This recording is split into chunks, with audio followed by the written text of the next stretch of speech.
இன்னும் 6 மாதத்தில் திமுக அமைச்சர்கள் ஊழல் வழக்கில் வரிசையாக சிறை செல்வார்கள் என அதிமுக பொதுச் செயலாளர் எடப்பாடி பழனிசாமி தெரிவித்துள்ளார். அந்த கட்சி ஏற்கனவே வெற்றி பெற்றதோட குறைந்த வெற்றி பெற்று எதிர்க்கட்சி அரசு எழுதுகிறது. ஸ்டாலின் முன்மொழிந்த காலத்தால காங்கிரஸ் எதிர்க்கட்சி அந்தஸ்து எழுதுகிறது. இப்பொழுது இந்தியா கூட்டணி வலுவா இருக்குது. எங்கப்பா வலுவா இருக்குது? ஒவ்வொருத்தரா பிடிக்கிட்டு போயிட்டு இருக்காங்க.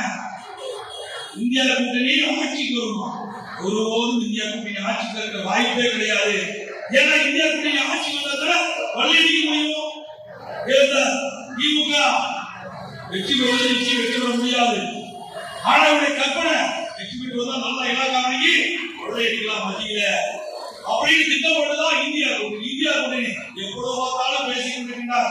பேச பேச ஒவ்வொரு கட்சியா வெளியே போயிட்டு இருக்கு. அது மட்டும் இல்ல,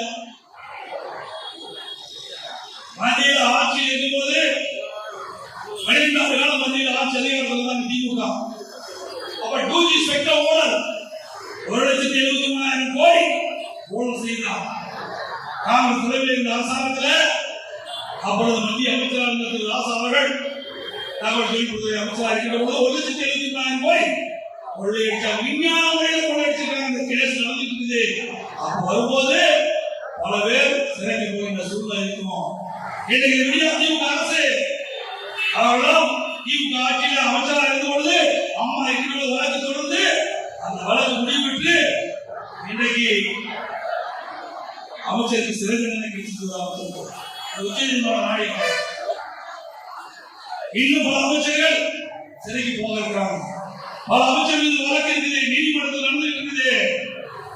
எங்களை பார்த்து ஊழல் என்று சொல்லிக் கொண்டிருக்கின்ற ஸ்டாலின் அவர்களே, உங்களுடைய அமைச்சர்ல சட்டமன்றத்தில் முன் இருக்கின்ற அமைச்சர் பாதி பேர் எங்கே இருப்பது என்று 6 மாதத்துக்கு பாருங்க.